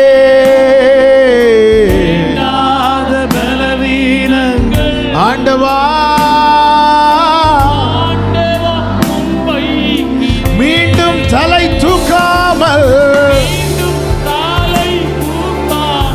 மாண்டு மடியட்டுமே. மடியட்டும் ஆண்டவரே, ஆண்டவரே.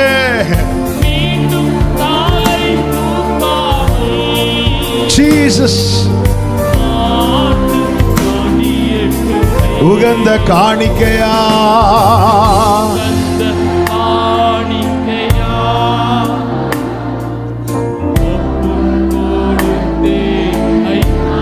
சுகந்த வாசனையா. ஆமென். நுகர்ந்து சுகந்த ஆமென். அப்படியே உங்க வலது கரத்தை உயர்த்தி உங்க இடது கரத்தை இருதயத்தில் வைத்து ஆண்டவர்ட்ட ஒரு வார்த்தை கேளுங்க. முழு இருதயத்தோடு உம்மை தேட வைங்கப்பா. முழு இருதயத்தோடு உம்மை தேடுகிறவனாய், உம்மை தேடுகிறவளாய் என்னை மாற்றுங்க, என்னை மாற்றுங்கப்பா. முழு இருதயத்தோடு உண்மையா ஜெபம் பண்ணுங்க. அந்தந்த காலத்துல பார்க்க வேண்டியதெல்லாம் பார்த்துடணுங்க. உங்க கண்கள் ஏலிமை பார்க்கணும், காணானா பார்க்கணும். முழு இருதயத்தோடு தேடுனா கர்த்தர் தேடிட்டு இருக்கும் போதே காட்டுவார். உணர்வுள்ள இருதயம் வேணும், ஒருமுகப்படுத்தப்பட்ட இருதயம் வேணும், நேராக்கப்பட்ட இருதயம் வேணும், சுத்திகரிக்கப்பட்ட இருதயம் வேணும், கிழிக்கப்பட்ட இருதயம் வேணும். ஆண்டவரே, நீர் எங்கள் இருதயத்தை அறிந்திருக்கிறீர். அவன் வழிகளுக்கு தக்கதை கொடுக்கும்படிக்கு அவர் இருதயத்தை ஆராய்கிறாராம்.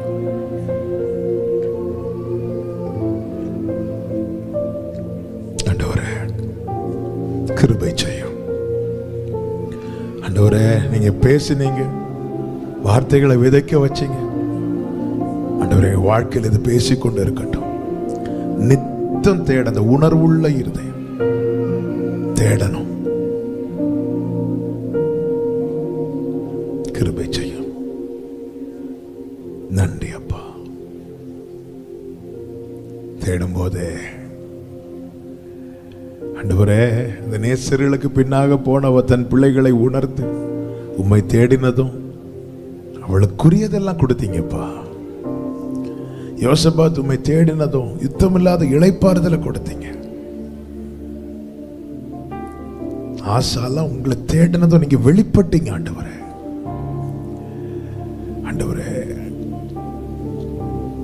ஆசாரியர்கள் உங்களை தேடினதும் பரிசுத்த ஸ்தலத்துக்கு ஏற்ற சுத்தம் அடையாதிருந்தும் நீர் மன்னித்தீர்.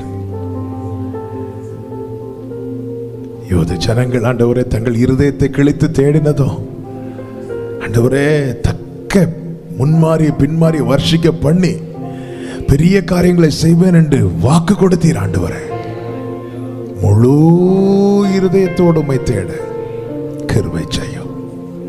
ஆமென். இரக்கமும் கிருபை நிறைந்த நல்ல தகப்பனே, நன்றி செலுத்துகிறோம். இந்த 3 நாள் உபவாச கூடுகையில் இந்த 2வது நாள் உங்க சமூகத்தில் கொண்டு வந்து பாட, துதிக்க, ஆராதிக்க, ஜெபிக்க எங்களுக்கு கிருபை தந்து எங்களோடு நீர் பேசின தயவுக்காய் நன்றி. நாங்கள் ஆண்டவரை முழு இருதயத்தோடு உங்களை தேடணும். ஆண்டவர் அதை கேட்டார் போல எங்களை உருவாக்கும், பக்குவப்படுத்தும். உடைய பிள்ளைகளை சமாதானத்தோடு அனுப்பும். தேவ கிருபை சூழ்ந்து கொள்ளட்டும். தொடர்ந்து நாளை நடக்கிற ஃபாஸ்டிங் பிரேயரை கர்த்தர் ஆசீர்வதித்து தாரும். உடைய பிள்ளைகளை தடையில்லாமல் கொண்டு வாரும். நாமத்துக்கு மகிமை வரப்பண்ணும். கன, மகிமை, துதி, ஸ்தோத்திரங்கள் எல்லாமும் ஒருவருக்கே செலுத்துகிறோம், இரட்சகர் இயேசு கிறிஸ்துவின் நாமத்தில் பிதாவே, ஆமென். சேர்ந்து சொல்லும், என் ஆத்துமாவே கர்த்தரை ஸ்தோத்திரி, முழு உள்ளமே அவருடைய பரிசுத்த நாமத்தை ஸ்தோத்திரி. என் ஆத்துமாவே கர்த்தரை ஸ்தோத்திரி, கர்த்தர் செய்த சகல உபகாரங்களை மறவாதே. ஆமென். ஹல்லேலூயா. God bless you. சமாதானத்தோடு போய் வாருங்கள். கர்த்தர் உங்களை